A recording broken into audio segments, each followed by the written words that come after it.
Hello, my name is Matthew McMullen, and I am a senior research fellow at the Nanzan Institute for Religion and Culture at Nanzan University in Nagoya, Japan. I'm also the editor of the Japanese Journal of Religious Studies. Here at the Nanzan Institute, amongst our various research activities, including publications and workshops, one of our main objectives, since the Institute was founded almost 50 years ago next year, is to promote interreligious dialogue, as well as to facilitate conversation amongst scholars and members of religious communities around the world. So in that spirit, I would like to host today's event on Buddhism in Ukraine. And I'll begin by introducing our speakers today, Serhii and Mariia Trylis. So Serhii and Mariia are visiting researchers here at our institute, and they both fit the previous description I gave of our purpose of the institute.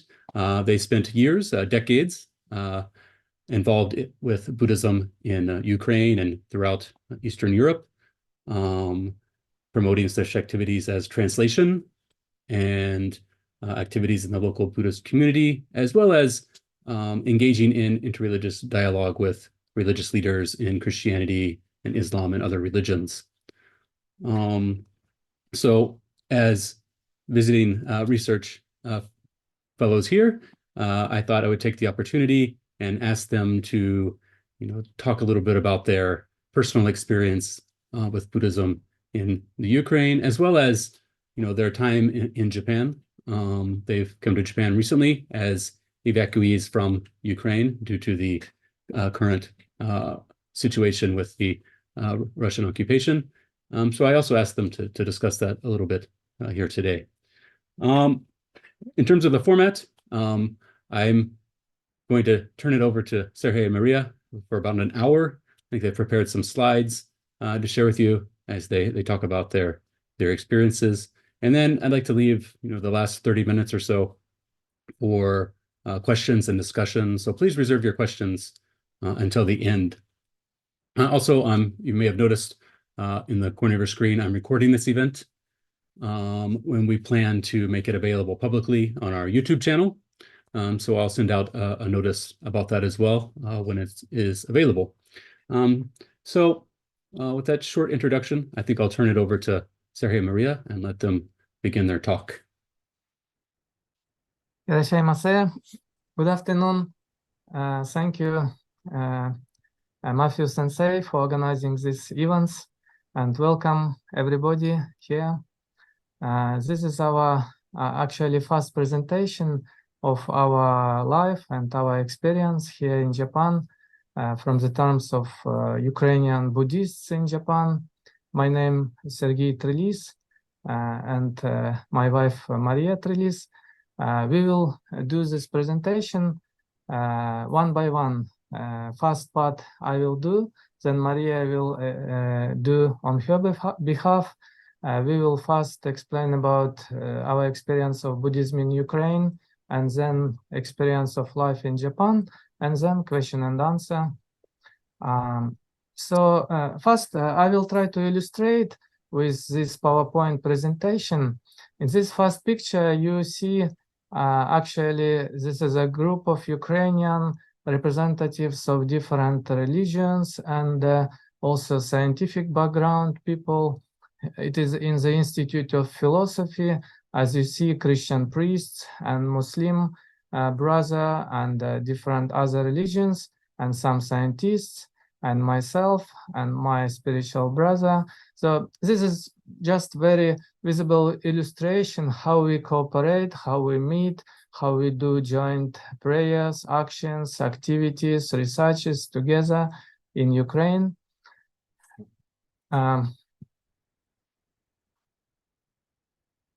My personal background is here in this picture. You can see near Kyiv our dojo, our Buddhist center, where we used to meet. We also live there. We practice Buddhist teaching. We invite friends, guests, and doing different activities. This is our shrine room, meditation room, and we have just 2-3 monks in Ukraine. Recently, there is 3 more ordained monks, and this is our Theravada monk brother here in this picture. So my personal background, I'm 50 years old, and I was ordained in 19 years old in 92 as a Buddhist monk, and after that I had lots of experience for last 33 years as a Buddhist, as a practitioner, as a traveler, as an interpreter, as a researcher. And I was ordained under my Buddhist teacher. He is from Japan, Venerable Terasawa Junsei. He is from Japan, but he is traveling worldwide very actively, widely. He was just recently in Ukraine. Now he is in Moldova. He will come to Central Asia and to India. In spring, he back to Japan. So he is really traveling Buddhist monk, 73 years old. And I am learning under him for almost 33 years old. I have a family, my wife and 3 kids. We are now all in Japan for about 1 year. Here you can see the photo, the biggest war in Europe after the World War II, now going on in Ukraine. It is very dramatic and tragic event going on right now in Ukraine. There are many, including religious people and Buddhists and Muslims and all others. They are trying also to defend their country, to defend their nation. So I was one of them. I went as a volunteer for army. I served for 1 year. After that, I resigned and came to Japan. Here's some information about my background. I'm from east of Ukraine. At this moment, it is temporary under Russian occupation. 33 years old, it was a Soviet Union country. It was very specific, maybe you know. Religion was restricted, almost prohibited. If you're like a Russian person, Ukrainian person, but you want to try to study Buddhism, visit Buddhist temple, you will be arrested. It is not allowed. But after 85 and 91, there was liberty came and freedom of expression and religion. At that time, it was all opened. So from 92 in Ukraine, we have already at that time more than 50 Buddhist communities. And by now, I think few hundred different Buddhist communities, including Tibetan different schools, Japanese Buddhism like ourselves, like Lotus Sutra Buddhism, and also Soto Zen Buddhism, and there are Vietnamese and Korean Zen, and so on.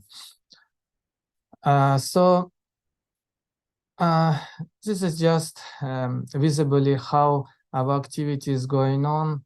It is our teacher Terasawa Sensei, and kind of atmosphere in our dojo.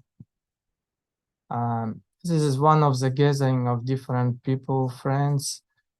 They are all rather famous people, some scientists from Buddhist communities. Some of them already passed away, different people. If you talk about spirituality and religions in Ukraine, here just statistics. Majority, as you know, it is a European country, Ukraine, biggest country in Europe, and majority are Christians.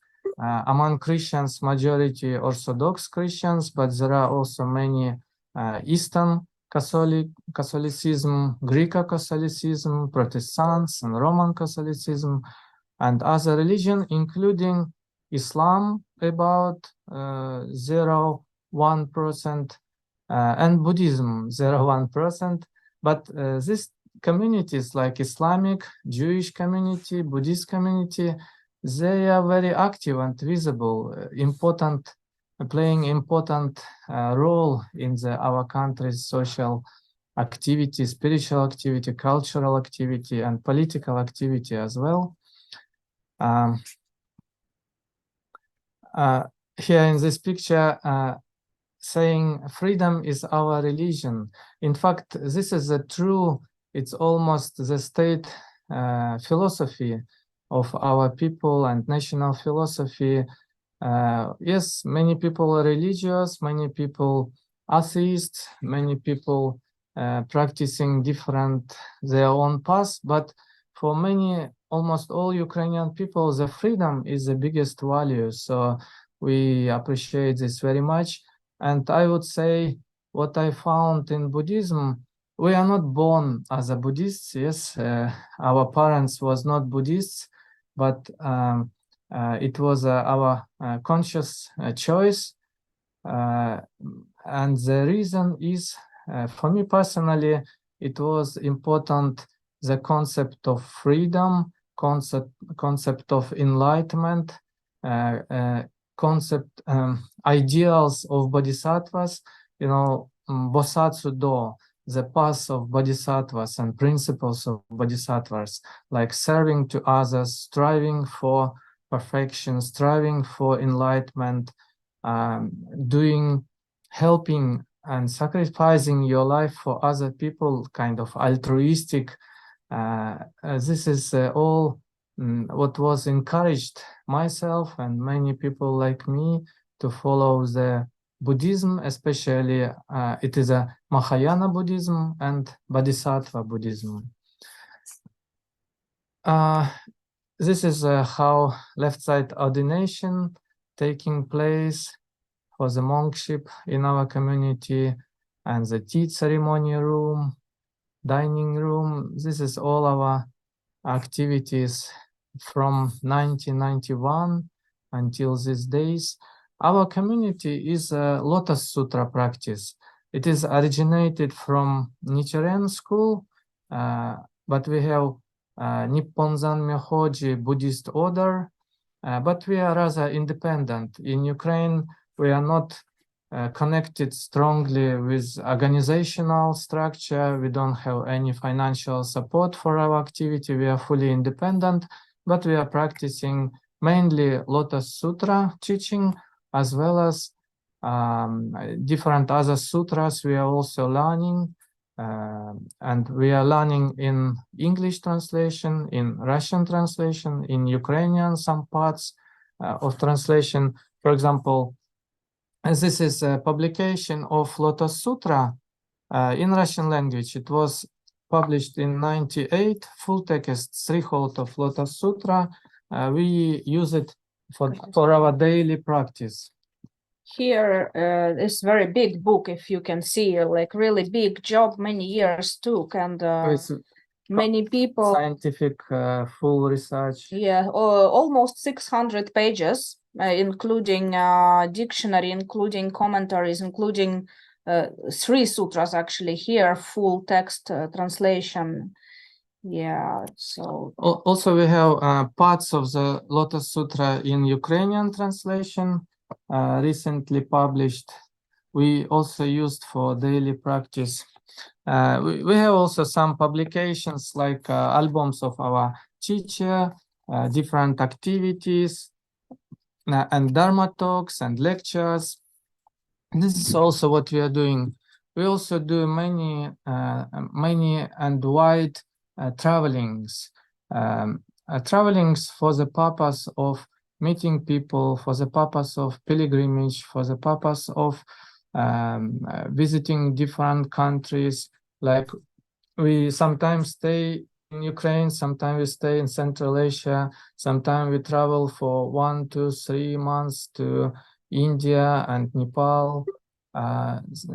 It's all a kind of practice and training during the travel. This is our wandering monks activities sometimes we do, but not only monks, but different people together. even sometimes non-Buddhist people join us. Sometimes we do it for peacemaking activities. We used to go to the war zones, like in Chechnya, like South Caucasus. And of course, we did a peace march when the first war of Russia against Ukraine began in 2014. And also we have some projects sometime like this was in East Ukraine near Lugansk.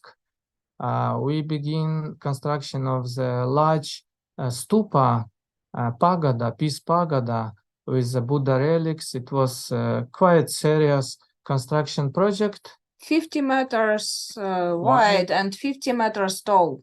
50 meters, so it's really huge. But we just begin it in 2013 and 14.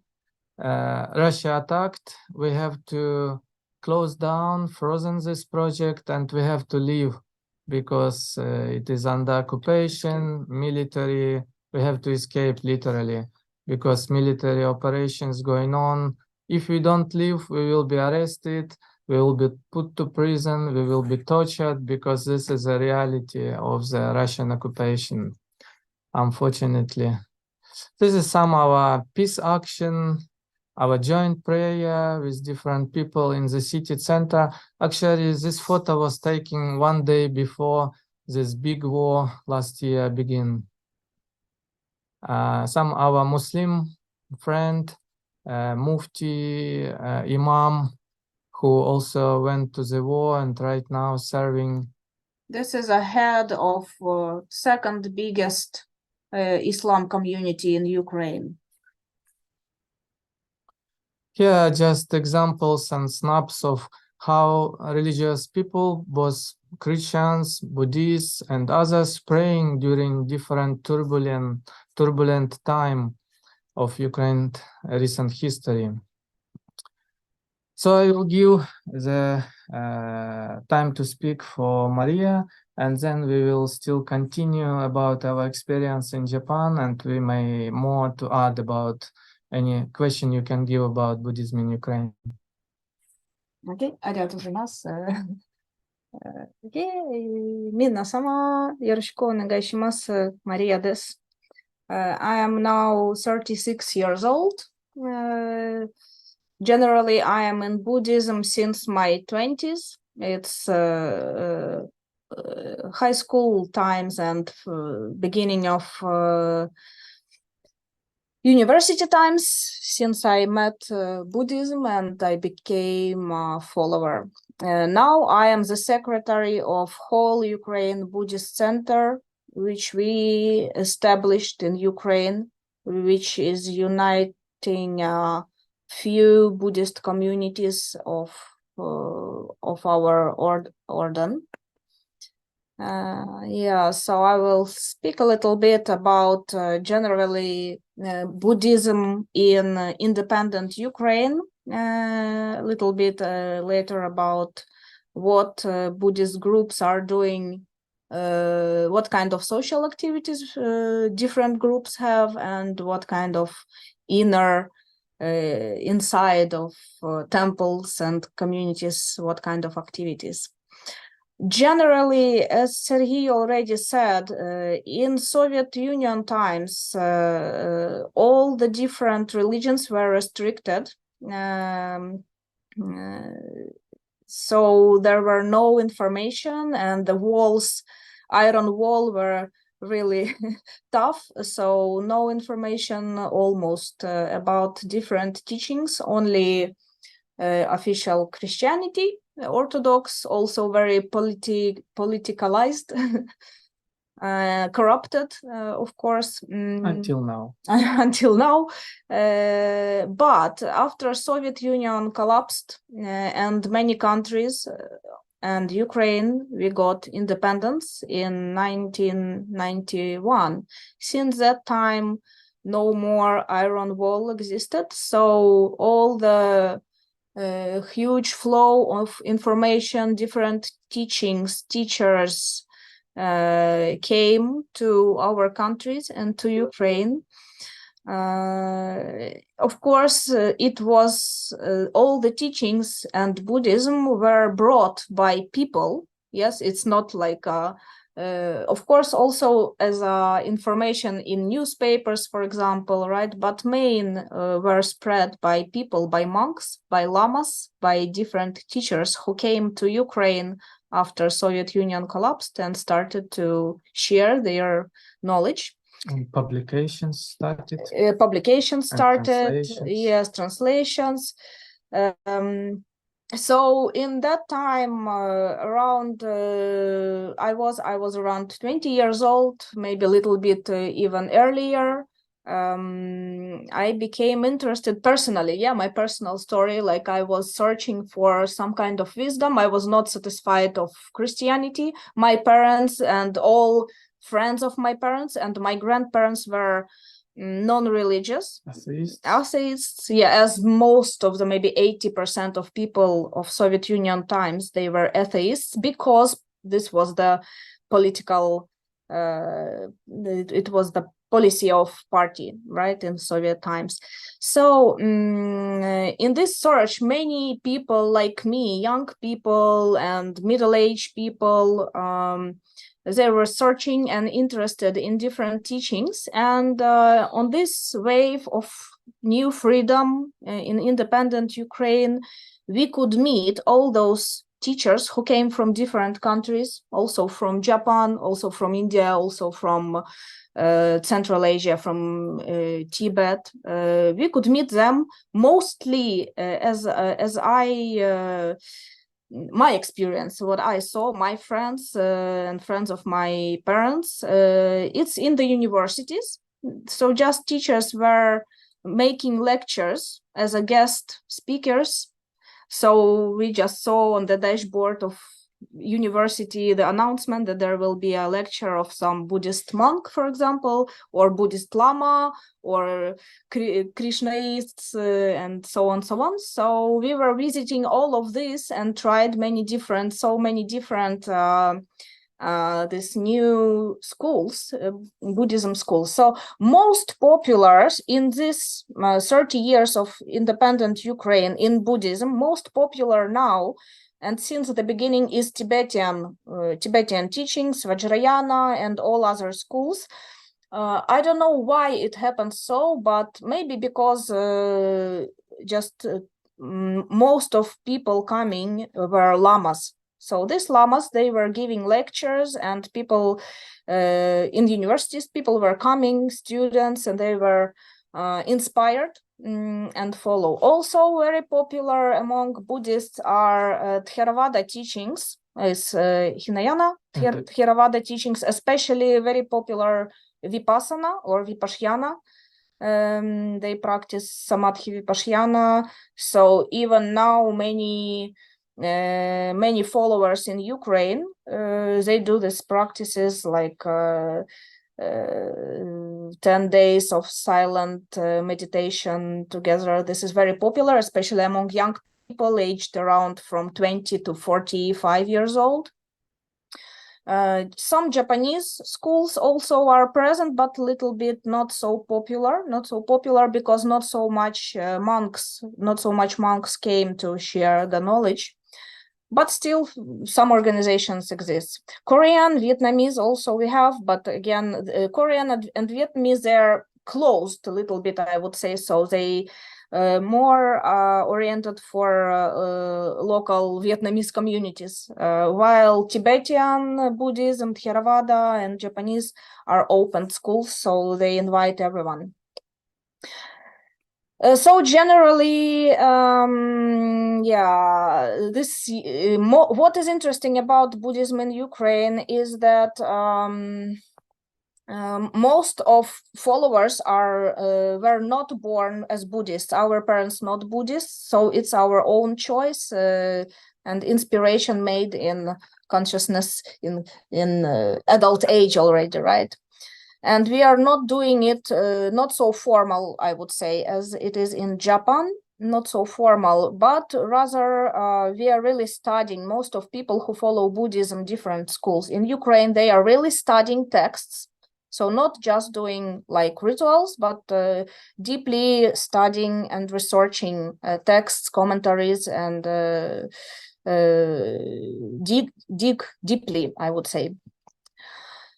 So each of the community, which are more than 200 official registered communities now of different Buddhist sects in Ukraine, they have, I would separate for two like kind of activities, is social activities, what these communities are doing outside, and inner activities inside community activities, right? So about social activities, as for our order, Неподзан Меходжи, is special community because only we are very actively participating in all big public actions, yeah, like all revolutions starting from 2000, even in the time of Soviet Union collapsed, even in Moscow, this 1990 and 1991. This is a time when the Soviet Union collapsed, and there were revolution in the Moscow, right? So even in this time, our monks were already, and our teacher, they were already there beating drums and praying for peace outside in the middle of the city, in the middle of public, right? And since that time, this tradition, this culture of monks going into the society deeply, right, going to the streets, it still exists. We are doing this. So all the revolutions, Orange Revolution in 2004, revolution in 2014, since which war started, and till now, we are participating in global events, praying for peace and promoting peace, right? Also, we have very special direction is this interreligious events. This is a special, I don't know how about other countries, but in Ukraine, this is a very strong culture because, for example, our community, we have few communities in different cities. We are organized as a whole Ukrainian Buddhist Center. All Tibetan communities, they are registered separately, but they also have their own all Ukrainian group organization, right? Kind of council, etc., about all other religions too. And there is also registered organizations which unite different religions, like Christians with Muslims, with Buddhists, with Krishnaists, and all other small and big communities. Officially registered interreligious organizations. So in this way, we are doing conferences. We are inviting people to come to temples, and we are invited to go to other temples and conferences too. Like, for example, mostly, by the way, these events are led by scientists. So we have this Institute of Philosophy in Kiev. This is a powerful scientific spot of religious research. And people there are very passionate, and they are, for example, one of this leading person from this university, from this institute, she is a teacher in different universities, also in Catholic University. So when she is giving her lectures about different religions, for example, lecture about Buddhism, she takes her students and brings them to Buddhist temple. She invites them to visit our temple, for example, right? Or she takes them and they go to Islamic center, for example. Yes, and in this way, we are really good friends with other religions, and in the most crucial times, we gather together and we can pray together, and we can act, and we have a power because we have officially registered big organization, which includes hundreds of different different religions. And together we can influence a lot. For example, when there's some land issues or like anything, we can protect our rights by this power of our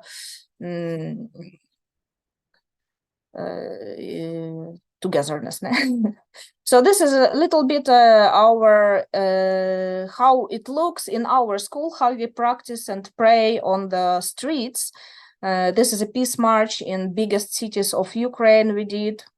There is a white, you see this dashboard poster, big poster we made. It's about like the unity, truth, peace, and freedom. So this is our prayer: unity, truth, peace, and freedom. This is what we are uniting under, right? This is another city. We are just going and people are joining from the streets. This is Kiev city center. You can see is burned, recently burned central building in Kiev, in Ukraine. We are also praying for peace like this. This is a time of 2014's revolution, beginning of when democracy finally take over. Yeah, this was the victory of democracy. But after this, the war started. We also prayed there in the middle of this crowd. We were always praying. Yeah, again, in different cities. So inside temple activities, of course, each Buddhist group, each school has their own daily practices inside temple.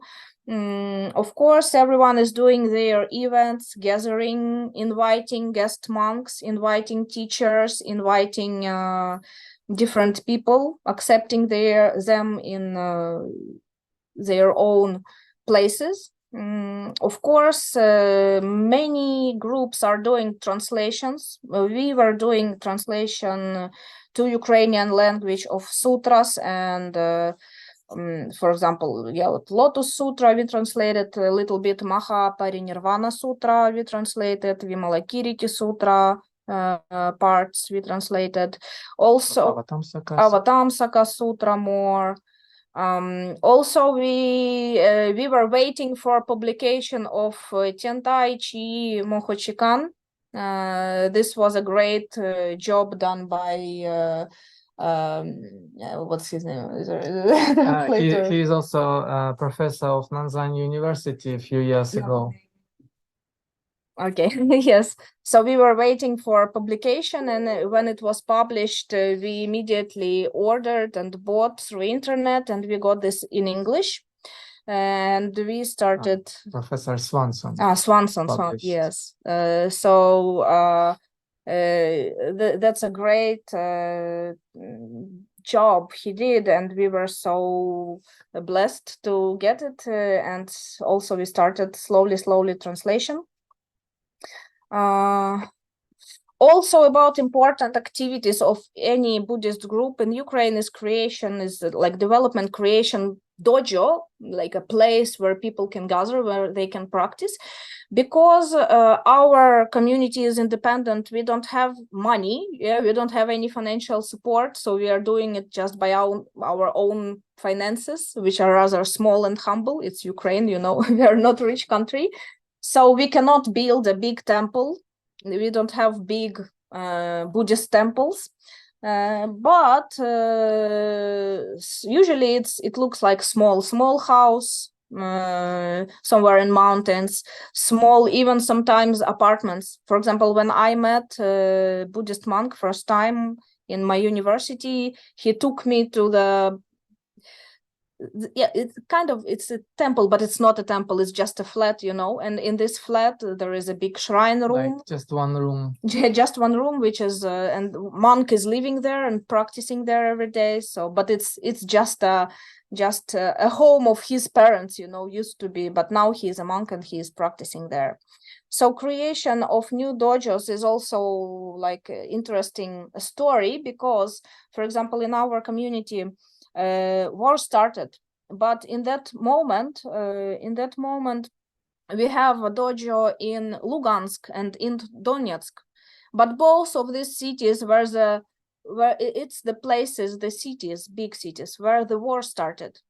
So our monks had to escape, and we have to abandon everything what we created, all the giant library, all the Buddhas, golden Buddhas, like from Vietnam, like all the library, all the archives of photos and history of Buddhist community. We had to leave there, and it was burned, you know.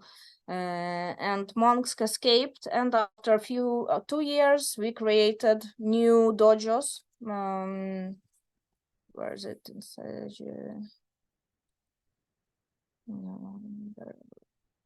Here, Ukrainian dojos history a little bit, right? So in 2014, we create 2 new dojos in Donetsk and also in Mykolaiv, and also in Carpathian, a little bit deep in mountains.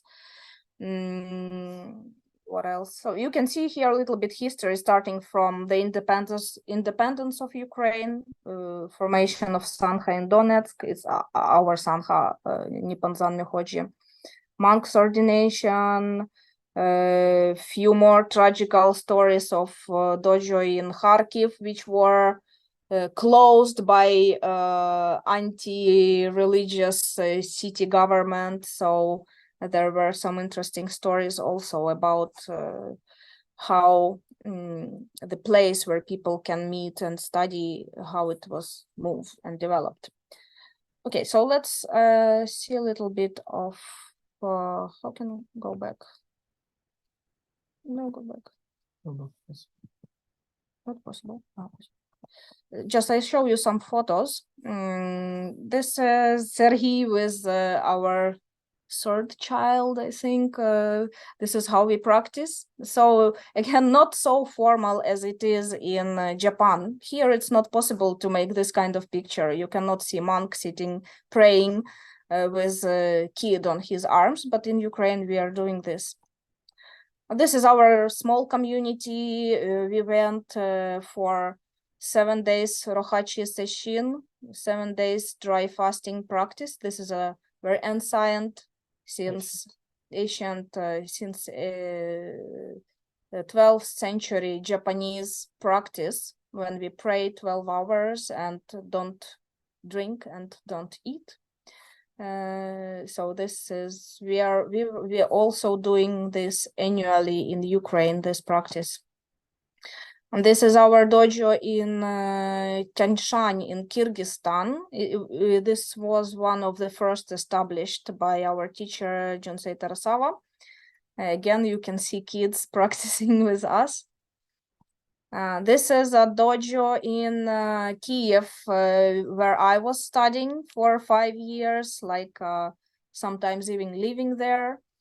This old man, he is now a monk, dying from cancer, unfortunately, but I got the teaching from him, and with him we did many Ukrainian translations, like this book, which Serhii showed you. Mostly it's Lotus Sutra, but also some Mahaparinirvana Sutra and few more small pieces of different sutras. We did this together with him. Sometimes, yeah, I spent many years on this in this place.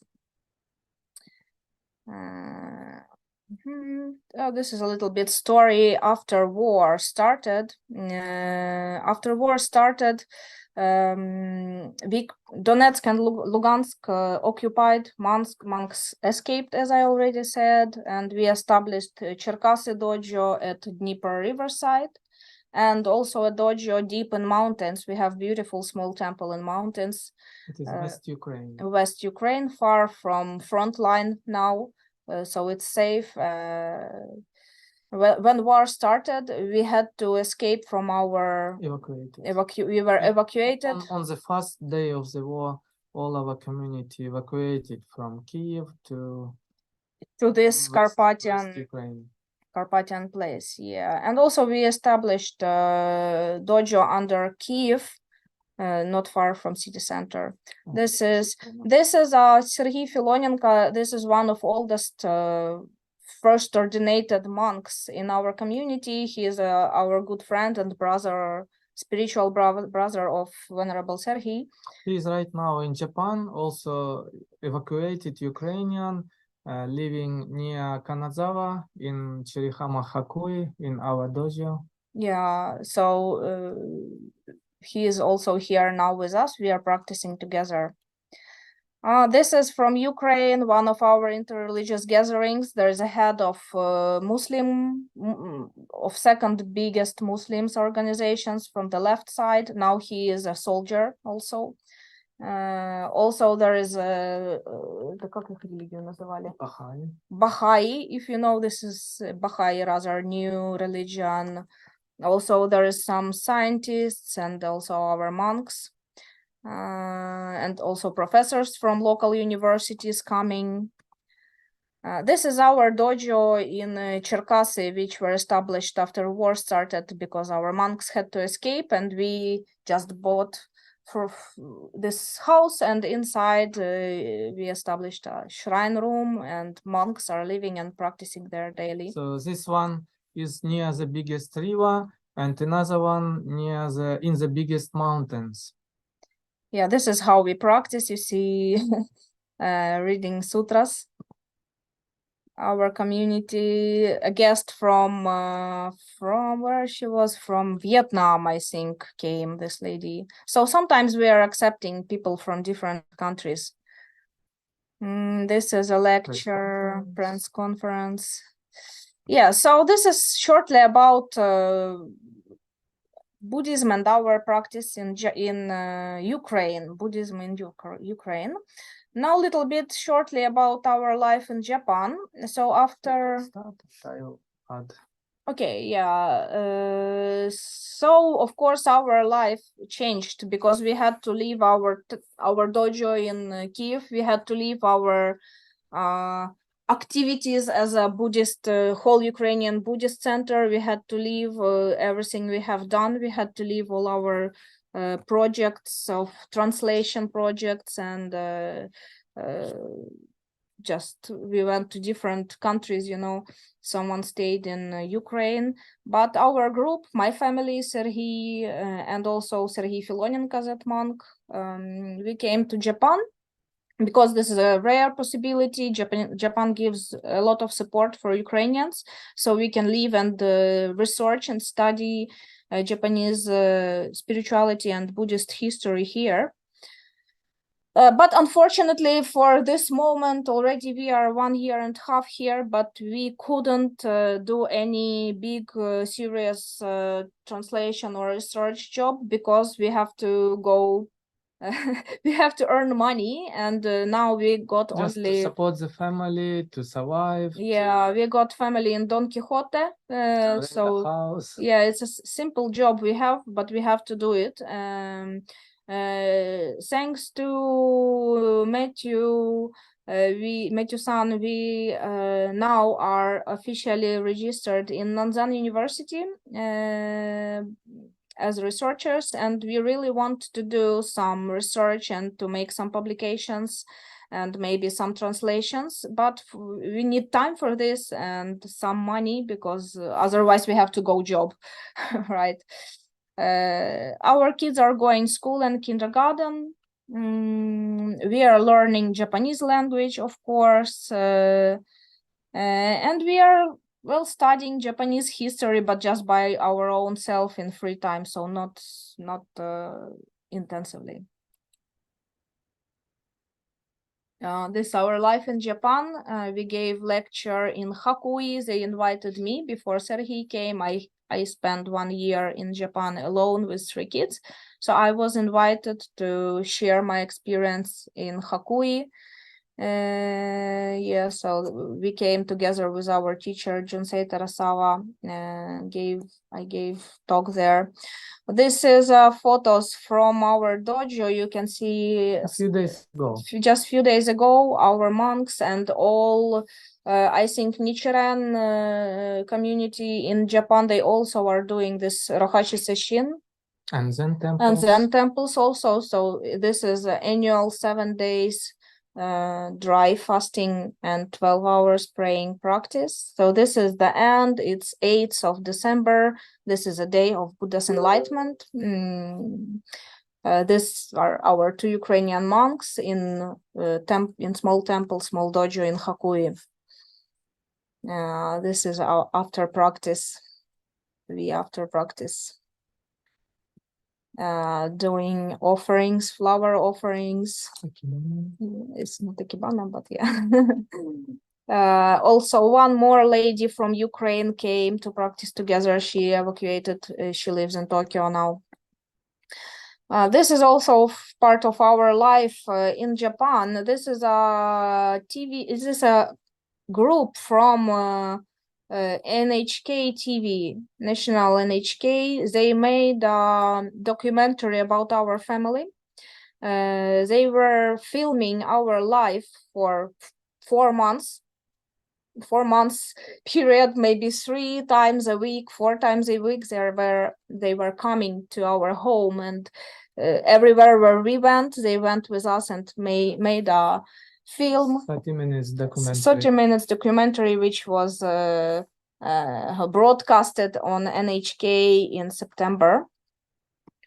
Yeah, this is, of course, we are trying to participate in Nippon Hoji events, but it's difficult because we have to travel and it's not cheap in Japan, so our financial is not so, but sometimes we are able to go to travel and visit important meetings of Nippon Hoji in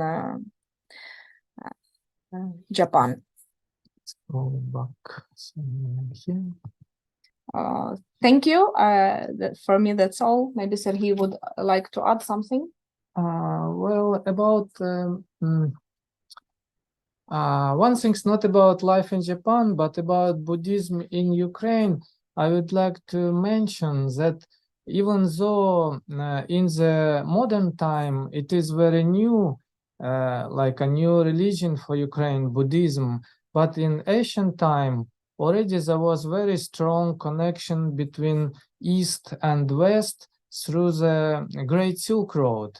You may know such a cultural and trade phenomena as a Silk Road, and it's connected between China, India, up to Greece, Roman Empire.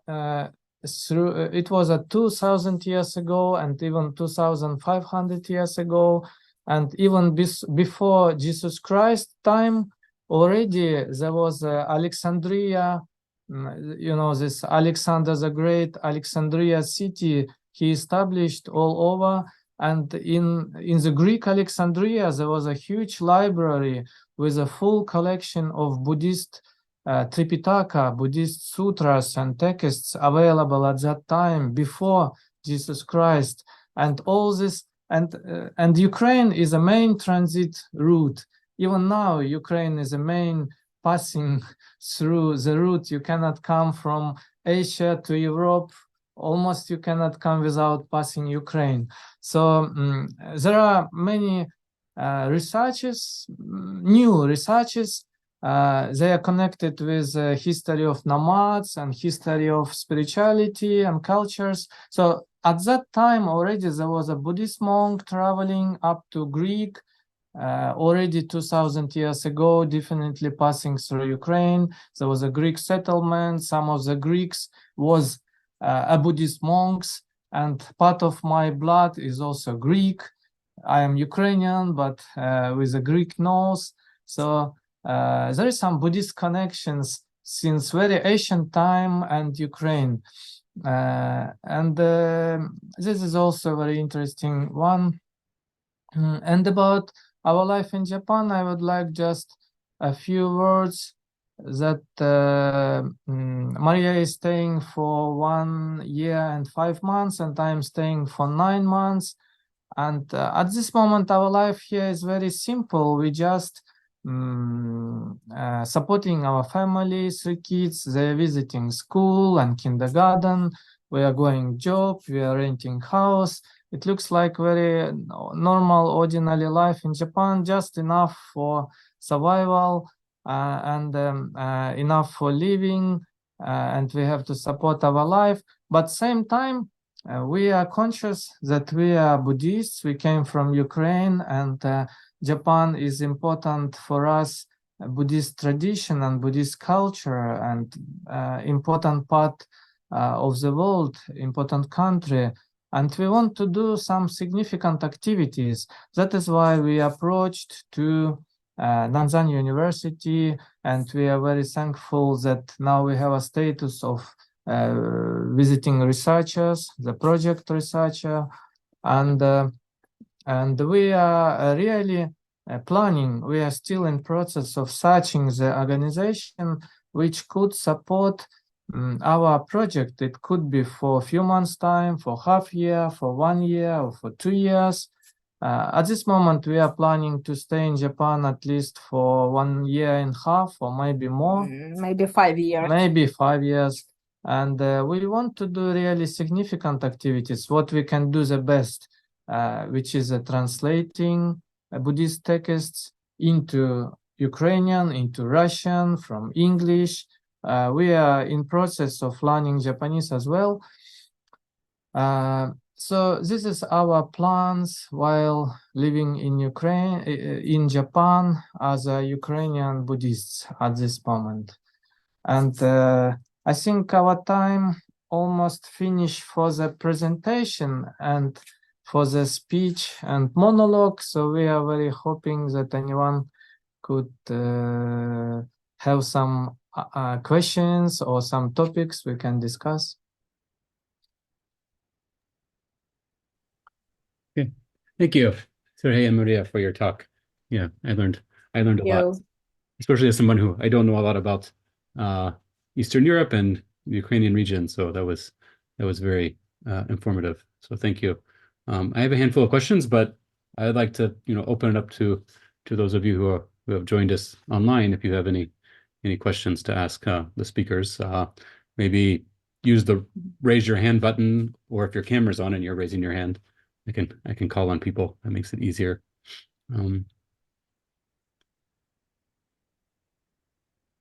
Maybe people can just turn on microphones and ask. Yeah, there's only a handful of people, so people turn on their mic and ask. I can also get the ball rolling. Can I start with the question, and then other people maybe Please. piggyback off my question.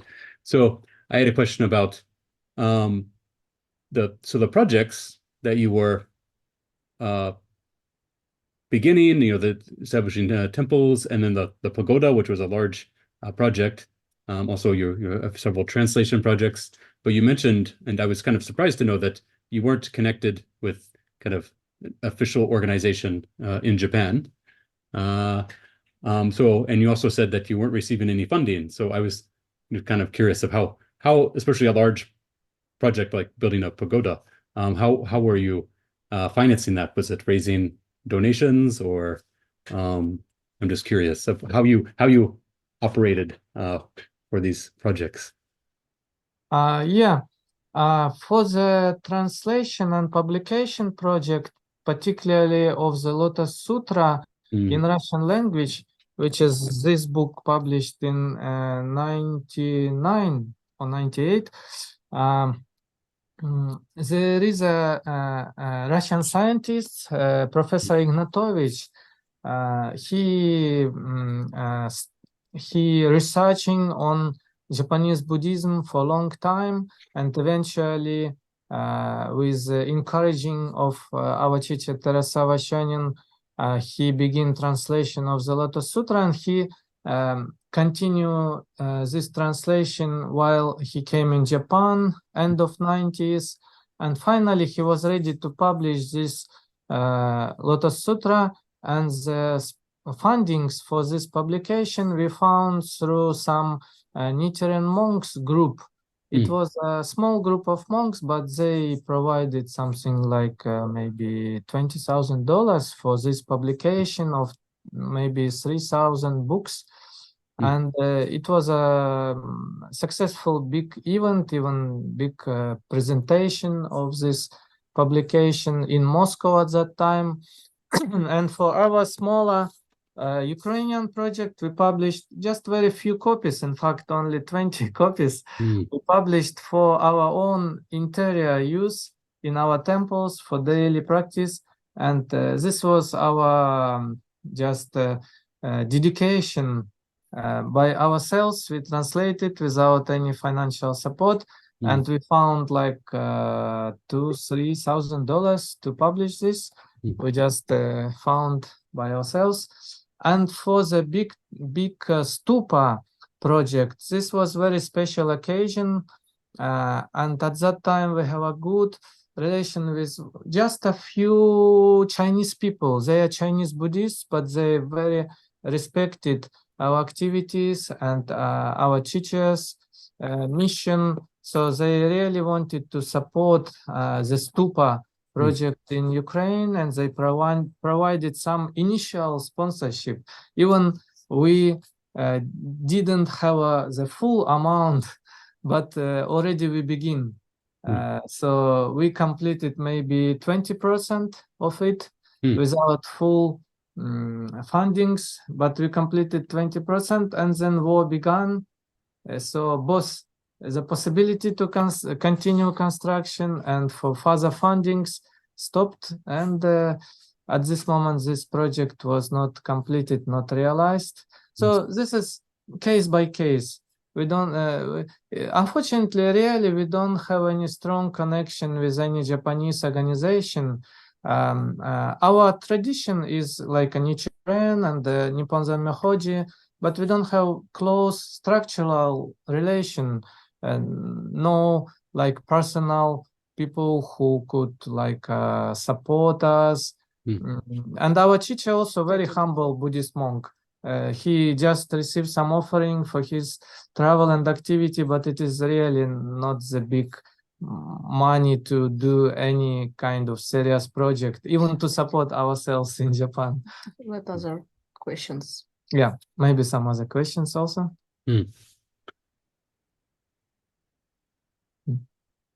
Anybody else? It's open. Actually, it was not so easy to make prepare this presentation, because we don't know what people are interested in. We have so many, information and knowledge. Yeah, I can talk about our activities endlessly for hours and hours, since even now. From different perspectives, but we don't know what Minasama are interested in. So, sorry. Please explain what you're interested in. Yeah, I think you have a question? Yeah, I think we have a question here.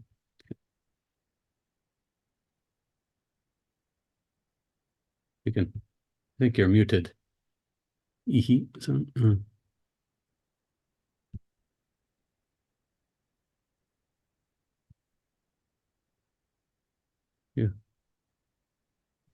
Matthew, can I put a question to Serhii? Okay, I think we had another question. Ihimomi, did you have a question? I thought she was trying to undo her mic, but her mic is. Okay, well, we can go to Enrico and then we'll come back. Okay, Enrico. Thank you very much for this very beautiful, interesting presentation. And I have a question for Serhii. Serhii, I would like to know how your experience as a soldier was, as a Ukrainian Buddhist and at the same time as a soldier. Yeah, thank you for this question. Sometime I used to explain about this to some Japanese journalists for last 1 year. Yes, it was a unique experience. In fact, I never thought at all that I ever will go to any army. I am completely pacifist, I am non-violent, and from my childhood, I even refused to serve in the army because I didn't believe such things. But we are in a very, very specific situation in Ukraine. We are attacked by big country. If we don't defend ourselves, probably millions of people will be killed. If you don't speak Ukrainian language, you will be killed in the occupied territory. If you try to resist, you will be killed, you will be tortured. And we have no future of my family, my nation, if we don't defend our land now. If Ukraine now don't fight, it will just finish. And Russia will go further. They will go to Baltic countries, they will go to East Europe. So it is a very serious evil is spreading, and actually it was stopped in Ukraine.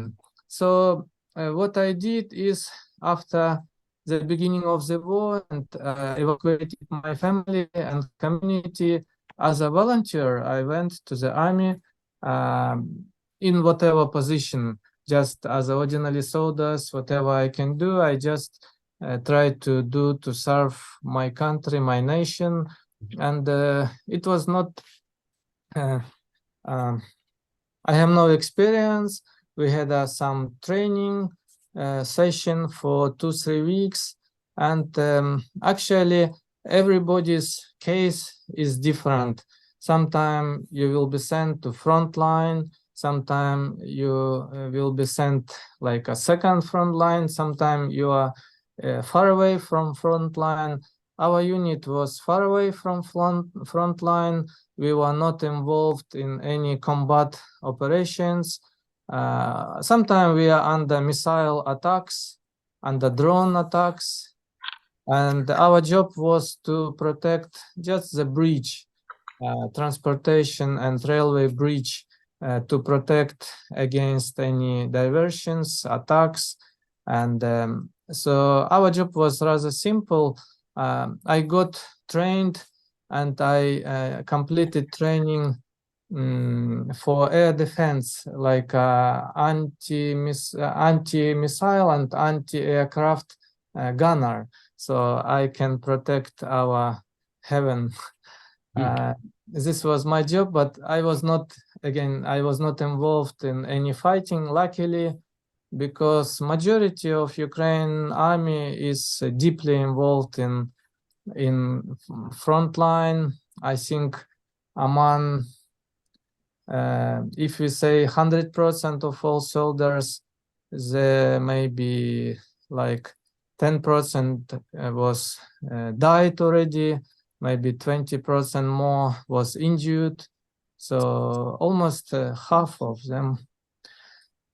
And so I was kind of lucky, but because I have 3 children, after 1 year of serving, I officially freed myself and decided it's time to join family, because they was very much needed my support, both practical and psychological. So again, we reunion after 1 year. So my experience as a Buddhist, I would say, original motive for me to go to the war was a bodhisattva motive. Even though it looks very controversial, yes, like a strange. Bodhisattva is saving the life, but go to the war, it looks like for violence. But in fact, when Ukrainian soldiers going to the war, they are really trying to save their lives. Because if they are not standing in this front line, this evil will come and kill really millions of people in our countries and in other countries. So we are trying to save the life when we are in Ukraine army. We are trying to save our nation, save the future and perspectives, and actually defending democracy as well. So defending freedom, which is very important for us. Can I please add a little bit? Actually, when Serhii decided to go army, it was a scandal, because he is a top monk in Ukraine, and everyone, the teacher, all the community, everyone was shocked and very against. It's a big scandal. But it is easy to understand if you listen to this story. For example, can you imagine that you are a Buddhist, for example, you give so many promises not to kill, not to harm, but then one day armed drunk person is entered your house, broke your own door of your house, and he like begin to rape your wife, kill your children. Yeah, Actually, this is what is happening Yes. in Ukraine every day. Yes, whatever Buddhist or not you are, you have to protect. Because of compassion. You cannot, he is drunk and he has a knife. Yes, so you have to use your power to protect. You cannot talk to him some complicated diplomatic stuff. He cannot understand this. He is drunk and he has a weapon. He is already touching your wife. You will be, you will have to act. Yeah. And not only me, but many Christian priests, like those you saw in the photo, Muslim leaders, Jewish community leaders, many different religious people, they joined the Ukraine army because they have to show the example. They cannot just stand beyond. It is not just like fighting two equal armies. One army came to kill and occupy us, and another is non-professional soldiers like me, ordinary people. They are just like a people's army, which is trying to stop them and trying to defend ourselves. It's not equal fight, but we have to do it. I'm reading the next Sorry question. for a long, complicated answer, but we tried to deliver the essence. Oh, thank you very much. It was very inspiring. Thank you. Thank you. But, we have one more question in text. Yeah, I think he made a similar comment, just responding to your conversation about how it was an interesting point. This is I would add a little bit more about should religious people and organizations be involved in social life? Engaged, yes. Like what is special about our community is that we are since already since Fuji Guruji time is Nikidatsu Fuji is the teacher of our teacher. Since German wall collapse, World War II. Yeah, so since that time, our community is being involved and actively in all this unfair and terrible things which are going on in real life. We are not distancing from it, like some Theravada teaching like groups are doing. They are distancing, escaping, trying not to contact, but we are going in. This is a bodhisattva practice. Bodhisattva is not trying to escape from the world. We are going in the most hottest hell on earth, and we go there and we are trying to do what we are learning from our teachers and from Buddha. We are just going there, no fear. Well, fear, of course, it's very, very awful and terrible, but they are going. Our history of our school is very interesting. Our monks, they have been to war in Chechnya. Do you know Ichkeria? We didn't fight there. We went with a peace march and humanitarian missions and cooperating with Chechen people. Yeah, so there are so many stories how they went to different, like in Pakistan also they went. For peace march. Iraq they went also. So this is a kind of bodhisattva practice when you are going deeply into, in the time of Soviet Union collapse and tanks in the Red Square in Moscow, they also went right there in the top, in the middle of the hell, to pray for peace, to hold the truth. We also believe that this is the essence of Mahayana Buddhism, which is not excluding anything, but including and taking realities as it is and acting in this samsara and bringing the Dharma into this samsara. Thank you. Can I ask a slightly a kind of different question to take the discussion maybe in another way? We can return to that topic. Or Dominic, did you have a question related to that? Or oh no, I was going to I was going to first, I wanted to thank both of you for a fascinating presentation. Really great photos, and very, very good at the photos transmitted the meaning of your talk very well. I wanted to just ask a general question about practice in your Buddhist sect. My image of Nipponzan is like walking and chanting the Odaimoku, like those two things together. And I was curious as to sort of why that seems to be, I mean, I could be totally wrong, but it seems to be a sort of major form of practice. And years ago, I saw a video of a temple in the mountains in the eastern United States that was apparently your group, and the monks and nuns were walking on this highway in the middle of the forest, beating drums and chanting the Odaimoku. So if you could sort of kind of explain sort of that aspect of practice and how you sort of understand it, because I've never really heard anyone, explain it before. So I'm very, very curious.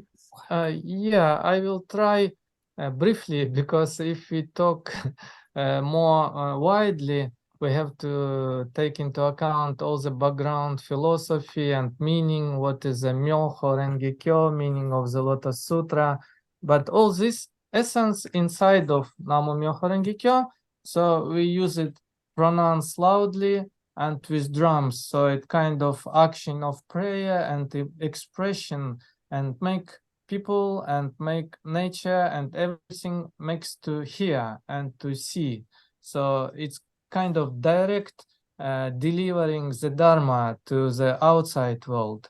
And we are doing it in the action, like walking, like peace marches, like praying in the temple. So it's like direct prayer, direct active meditation, we could say, active practice. And this is the essence, we believe, of the practice of the Lotus Sutra, since all this old tradition of few hundred years ago. It like originated from Nichiren, but before Nichiren, there was a Tentai Daishi, there was a Sangyo, Dengyo Daishi in Japan, Tendai school. This Tendai school came from China, from GE, which is a main school, and he lived in about 5th, 6th century, 7th century.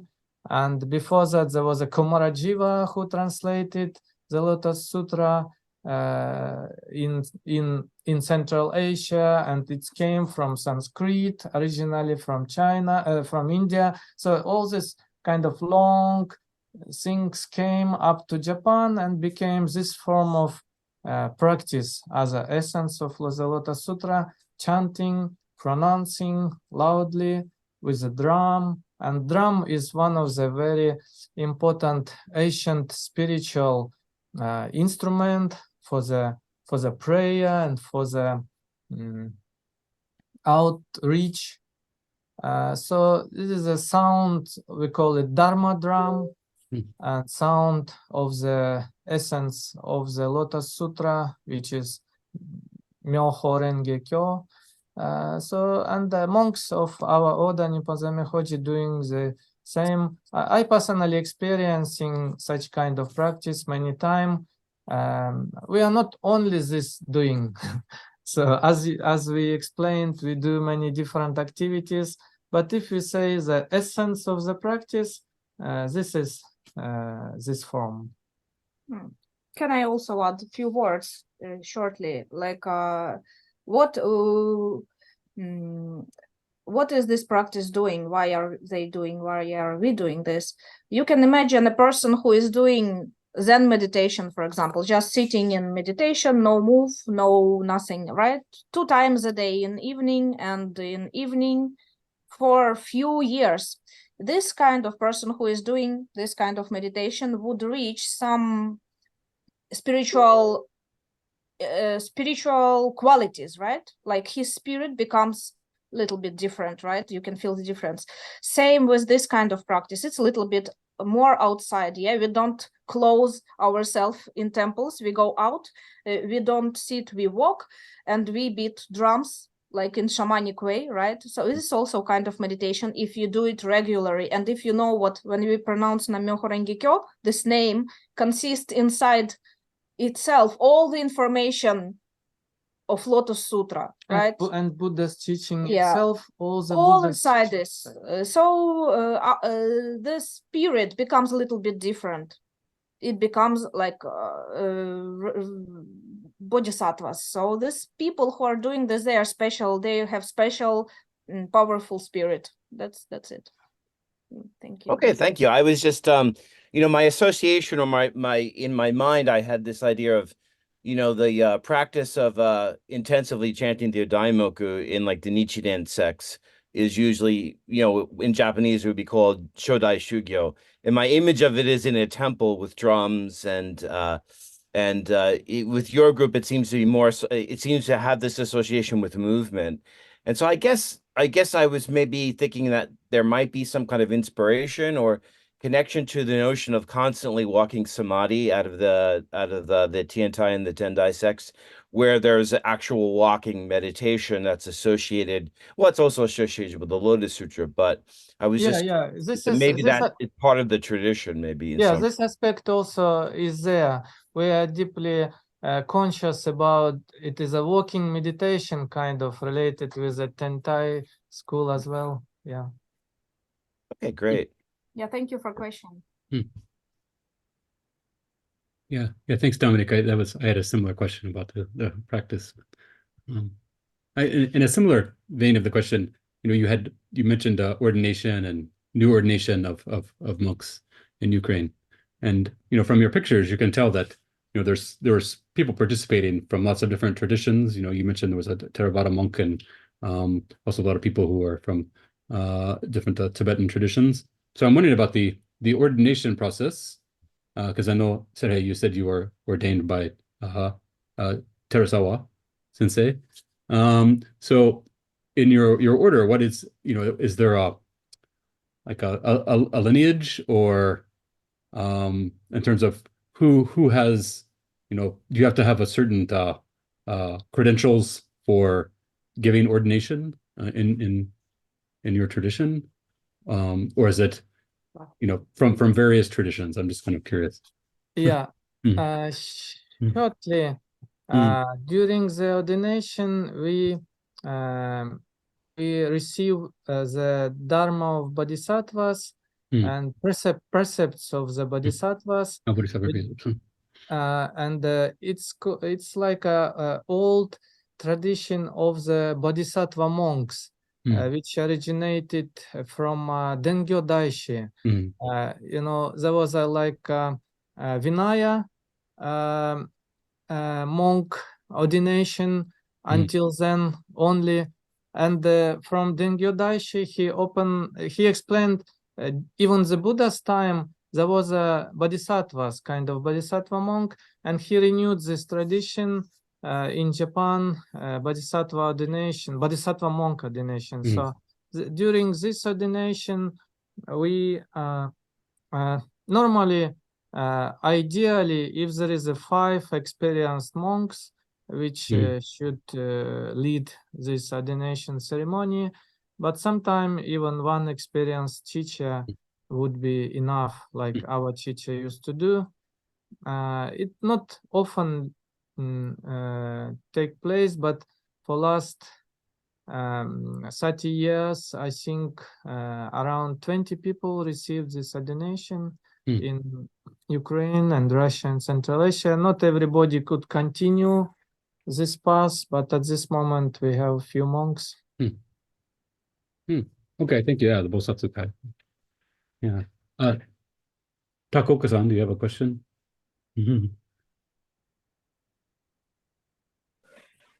Thank you for the presentation. That was very interesting to hear.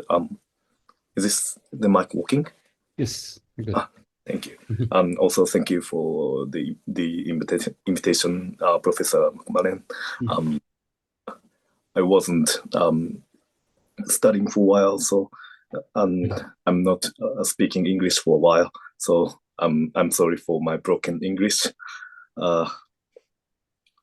I'm a Soto Zen monk, and I studied Christianity, and also I studied interreligious dialogue, and these kind of books. I read these kind of books, and so I have a question that what is the meaning of interreligious dialogue for you people, and what do you think it provides to the Buddhist people or monks? What is it good for Buddhist practices? So yeah, I'm just curious about it. Yeah, thank you. It's a good question because we believe it is really important side of the spiritual activity to communicate and to cooperate with different spiritual tradition, not limited to only your own religion, your own spiritual tradition. For Buddhism, it is particularly common. I think Dalai Lama was one of the first modern religious leaders who promoted this kind of dialogue. He showed this example, and the Rome Pope after that began to initiate such a dialogues and with Muslim leaders as well. So in the modern world, it's become rather common and popular. But we believe, yes, it's promoting first of all such qualities like a tolerance, like a mutual understanding, like a humbleness, like a cooperation, which is definitely crucially important for any spiritual people, for any spiritual activity. And it's promote really the atmosphere of humanity and spirituality, which is actually the essence why we are doing this, why we are following any religion, why we are Buddhists, why we are practicing, why we are studying the Buddha's teaching, because it's originally already promoting such qualities. And in our society in Ukraine, in fact, we are proud to say it's rather tolerant society.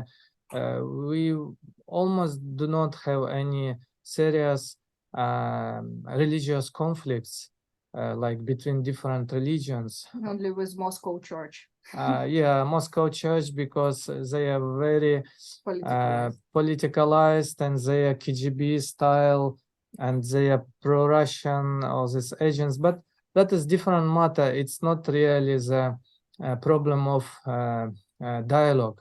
So in Ukraine, we have a good experience of this trend, and we are quite always we show that there is very good example of interreligious dialogue, cooperation, activity, joint prayers, joint practice.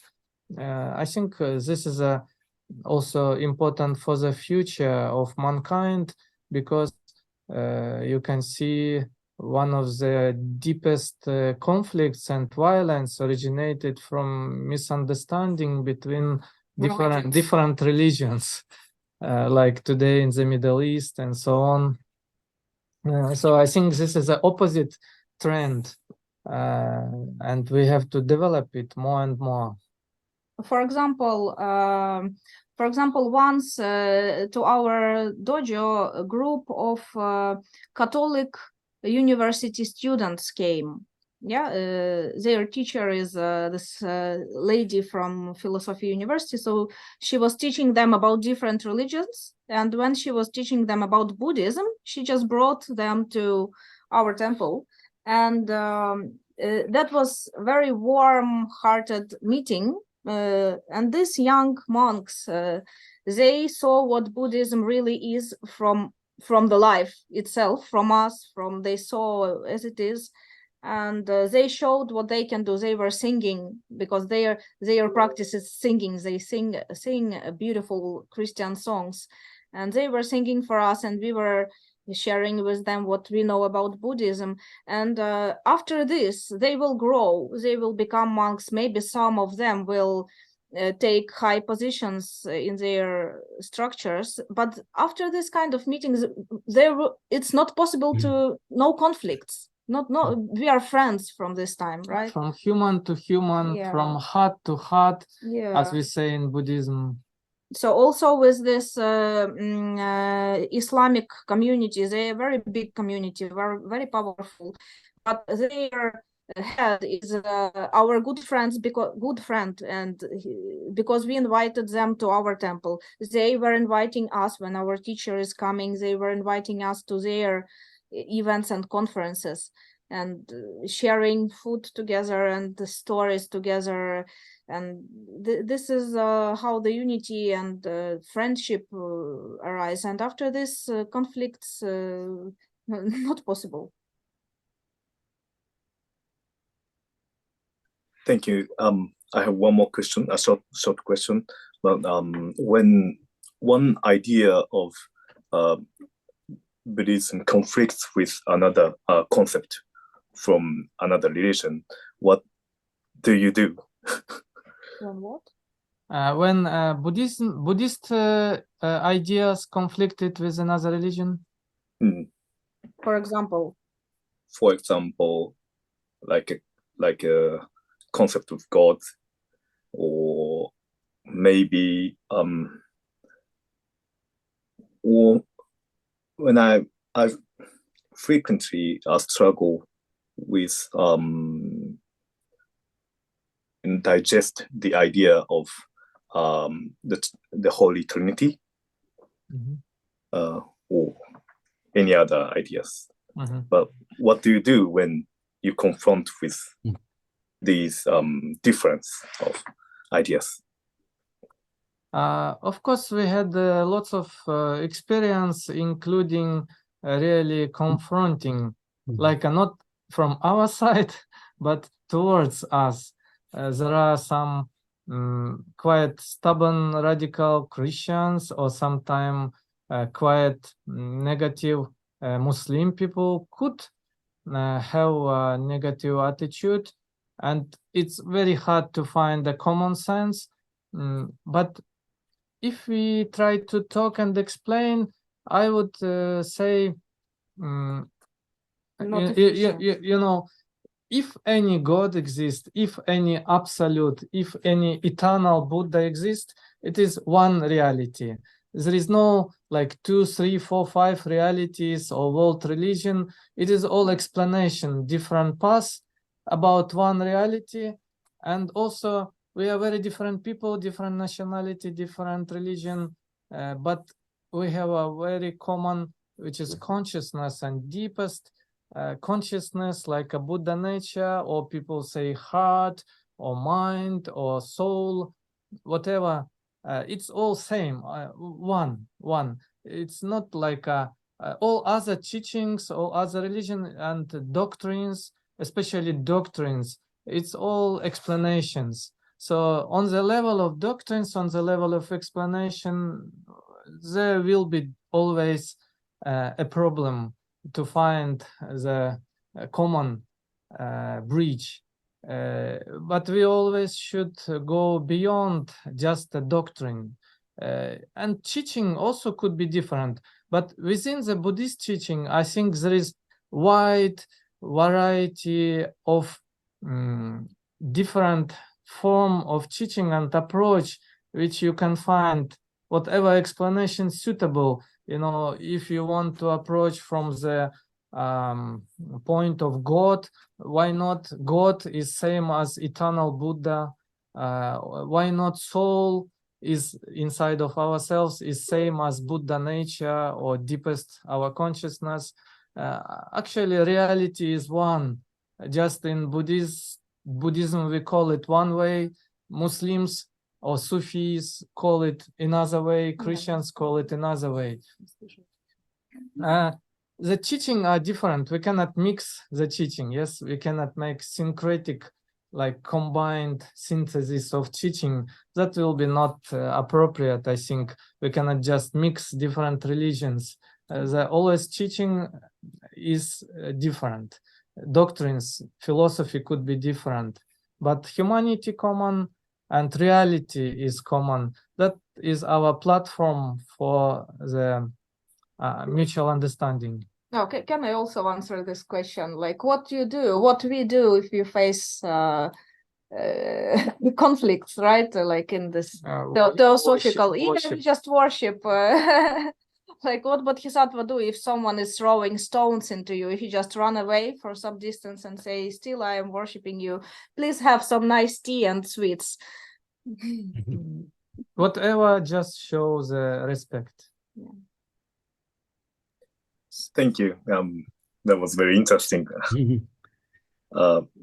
My temple is in Nagoya, so when you visit Nanzan University, come visit me. Oh, Thank Thank you. We will try.